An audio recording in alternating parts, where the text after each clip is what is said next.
ಅಲ್ಲೇ ಒಂದಿಷ್ಟು ಜನರಿಗೆ ಗುಪ್ತವಾಗಿ ಪ್ರತಿಯೊಂದನ್ನ ಅಬ್ಸರ್ವ್ ಮಾಡಲು ಬಿಟ್ಟಿದ್ದಾರೆ ಮತ್ತು ಮೂವ್ಮೆಂಟ್ ಡಿಟೆಕ್ಟರ್ಸ್ ಗಳನ್ನು ತೋಟದ ಅಲ್ಲಲ್ಲಿ ಯಾರಿಗೂ ಕಾಣದಂತೆ ಇಟ್ಟಿದ್ದಾರೆ.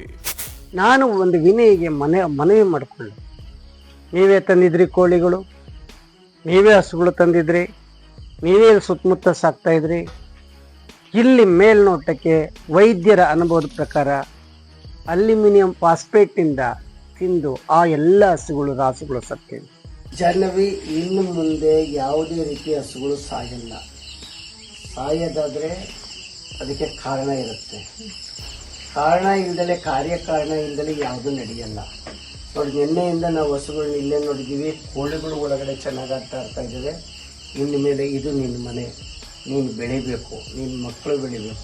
ಇನ್ಯಾರೇ ಹೊರಗಡೆ ಯಾರೇ ಒಂದು ಸಣ್ಣ ಹಸು ಕ್ರಿಮಿಕೀಟ ಬಂದರೂ CCTV ಇದೆ, ಎಲ್ಲ ವ್ಯವಸ್ಥೆ ಇದೆ.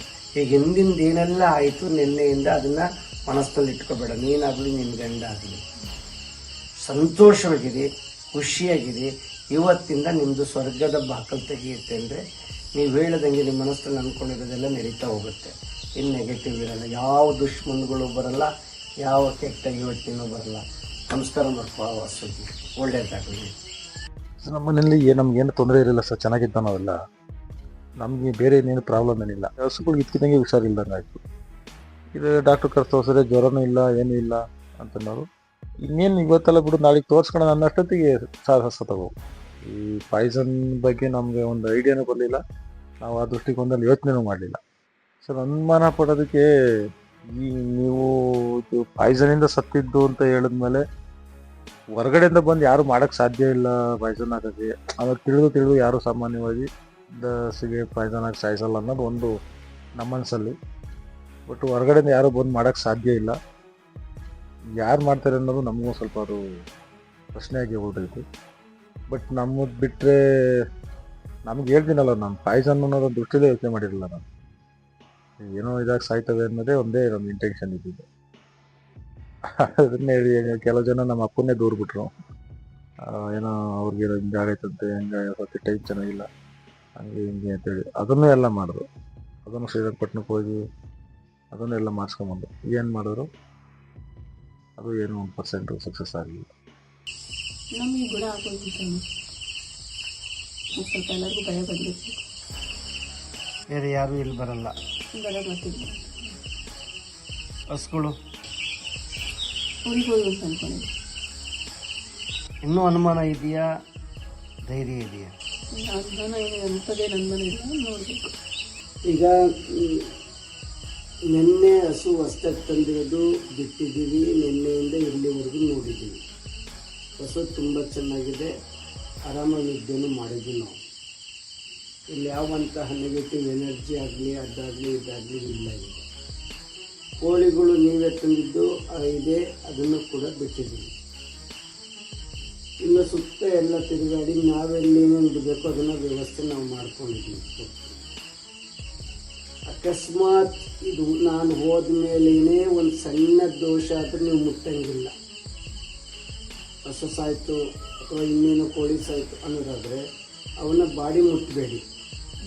ತಕ್ಷಣ ಒಂದು ವಿಡಿಯೋ ಮಾಡ್ಕೊಂಡು ನನಗೆ ಕಳಿಸ್ಬೇಕಷ್ಟೆ. ಎನಿ ಟೈಮ್ ಯಾವಾಗಲೇ ಆಗಲಿ ಮುಟ್ಟಬೇಕು. ನಾವು ಅಲ್ಲಿ ವೆಟರ್ನರಿ ಡಾಕ್ಟ್ರು ಅಥವಾ ಇನ್ಯಾರು ಬರ್ತಾರೆ ಅದಕ್ಕೆ ಸಂಬಂಧಪಟ್ಟಿದ್ದು ನಾವು ತಂದು ಅದನ್ನು ಪರೀಕ್ಷೆ ಮಾಡ್ತೀವಿ. ಇದೇ ಸಾಯಿತು ನಾವು ಬಂದು ಪರೀಕ್ಷೆ ಮಾಡ್ತೀವಿ. ಆಗ ಎಂಥ ಅಕ್ಯೂಸ್ಡ್ ಇದ್ದರೂ, ಎಂಥ ಕ್ರಿಮಿನಲ್ ಇದ್ದರೂ ನಮ್ಮ ಮೆಸಿಗೆ ಹಾಕೊಂಡ್ಬಿಡ್ತಾರೆ.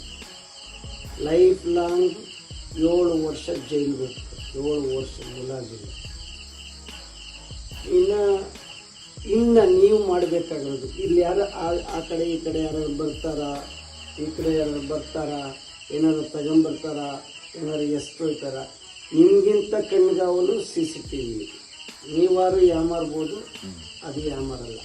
ಈ CCTV ಒಂದೊಂದು 2-3 ದಿವಸ ಆದಮೇಲೆ ಇವೆಲ್ಲ ಎತ್ತಿ ಇದೆಲ್ಲ ಆದಮೇಲೆ ಮೇಲುಗಡೆ ಕಟ್ಬಿಟ್ಟು ಸುತ್ತ ಯಾರೇ ಬಂದರೂ ಗೊತ್ತಾಗತ್ತೆ.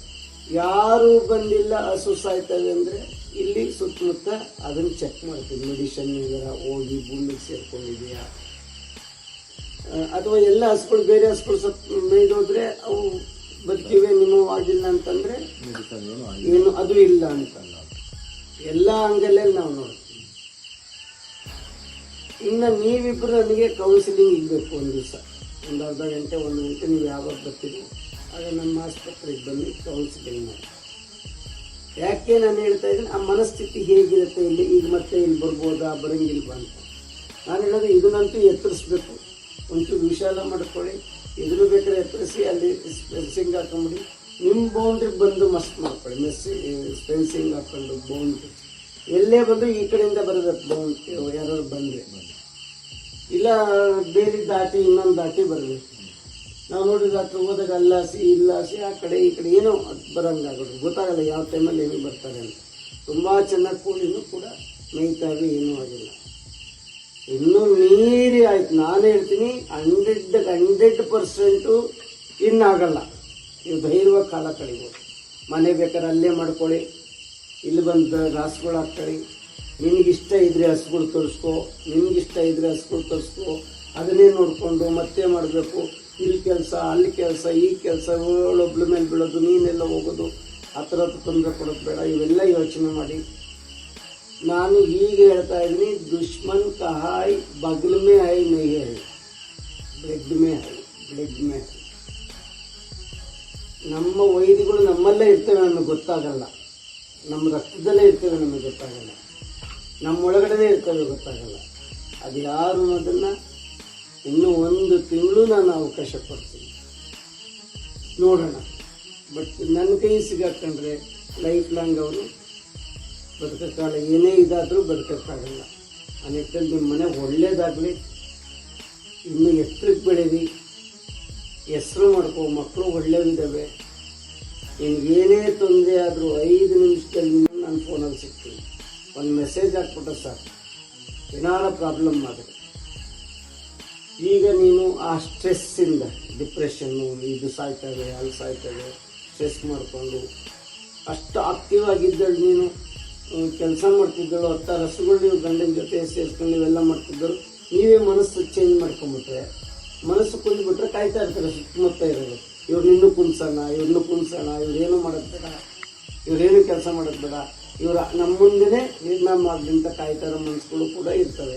ಅವ್ರ ಮುಂದೆ ಎಗನೆಸ್ಟ್ ಆಗಿ ಧೈರ್ಯವಾಗಿ ಮುನ್ನುಗ್ಗಕ್ಕೆ ಕಲೀರಿ. ಇನ್ನು ನಿಮ್ಮ ಮನೇಲಿ ನಾನು ಹೇಳ್ತೀನಿ, ಯಾವುದೇ ಅವಘಡ ನಡೆಯಲ್ಲ. ನಡೆದ್ರೂ ಕೂಡ ಅವ್ರ ಜೀವಂತ ಇರೋಕ್ಕೂ ಆಗಲ್ಲ, ಈ ಜಗತ್ತಲ್ಲಿ ಬದುಕೋಕ್ಕೂ ಆಗಲ್ಲ. ಓಕೆ, ಎಷ್ಟು ಮಕ್ಕಳು ನೆಮ್ಮದಿಯಾಗಿ. ನೀನಿಗೆ ಹೇಳ್ತಾ ಇದ್ದೀನಿ, ನೀನು ಪದೇ ಇನ್ನೇನಾಗುತ್ತೆ, ಆ ಮನಸ್ಥಿತಿಯಿಂದ ದೂರ ಬರೋದು ಕಲ್ತ್ಕೊಳ್ಳಿ. ನಿಮ್ಮ ಮನಸ್ಸು ಏನಾಗುತ್ತೆ ಗೊತ್ತಾ, ಅದೇ ಹೇಳ್ತಾ ಇದ್ರೆ ಅದೇ ಯೋಚನೆ ಬರ್ತದೆ. ಈಗ ನಿಮ್ಮ ಮೊಬೈಲಲ್ಲಿ ತೆಗಿತಾ ಇದ್ರೆ ಒಂದು ಕಡೆ ಅದೇ ಬರ್ತಾ ಇರುತ್ತೆ. AI ಅನ್ನೋದೇ ನಿಮ್ಮನ್ನು ಅರ್ಥ ಮಾಡ್ಕೊಂಡಿದೆ ಅಂದರೆ ನಿಮ್ಮ ಮನಸ್ಸನ್ನು ನೀವು ಅರ್ಥ ಮಾಡ್ಕೊಂಡಿಲ್ವಾ? ನಾನು ಬಂದಾಗಲಿಂದ ನೋಡಿ, ಇಲ್ಲ ಇದೊಂದು ಹಣೆ ಬರ ಸರಿಯಾದ್ರು ಸಾಕು, ಇದೊಂದು ಹಣೆ ಬರ ಸರಿಯಾದ್ರು ಸಾಕು, ಇನ್ನೂ ಏನಾಗುತ್ತೋ ಆ ಮನಸ್ಥಿತಿ ಪಾಸಿಟಿವ್ ಆಗಿತ್ತು. ಅದಾಗುತ್ತೆ ಅಂದಾಗ ಯಾವುದೋ ಒಂದು ಕಾರಣಕ್ಕಾದ ಇದಿದೆ ಆಯಿತು, ಅಲ್ಲೇನೋ ಒಂದು ಆಯಿತು ನೋಡಿ, ಇಲ್ಲಿಂದ ಹೋಗಿ ಅಲ್ಲಾಯಿತು, ಅಲ್ಲಿಂದ ಹೋಗಿ ಇಲ್ಲಾಯಿತು, ಈ ಥರ ಮನಸ್ಥಿತಿ ಬರುತ್ತೆ. ಪ್ರಾಣಿಗಳಿಂದ ನಾವು ಸಾಯೋದು ಸಹಜ. ಅದು ಯಾವ ಕಾರಣದಿಂದ ಸತ್ತರೆ ಆಮೇಲೆ ಇದು ಮಾಡ್ಕೊಳ್ಳೋಣ, ಏನೋ ಒಂದು ತೊಂದರೆ ಆಗೋದು ಸಹಜ. ಆದರೆ ಅದನ್ನೇ ಹೈಲೈಟ್ ಮಾಡ್ಕೊಂಡು ನೀನು ಮಾನಸಿಕವಾಗಿ ಹೋಗ್ತೀಯ. ಆಮೇಲೆ ಶುಗರು BP ತಂದುಬಿಟ್ಟು ಗಲಾಟೆ ಮಾಡ್ಕೊಂಡು ಮಕ್ಕಳನ್ನ, ಚೆನ್ನಾಗಿರೋ ಮಕ್ಕಳನ್ನ ಓದಿಸ್ತಲೇ ಇರೋಂಗಾಗುತ್ತೆ.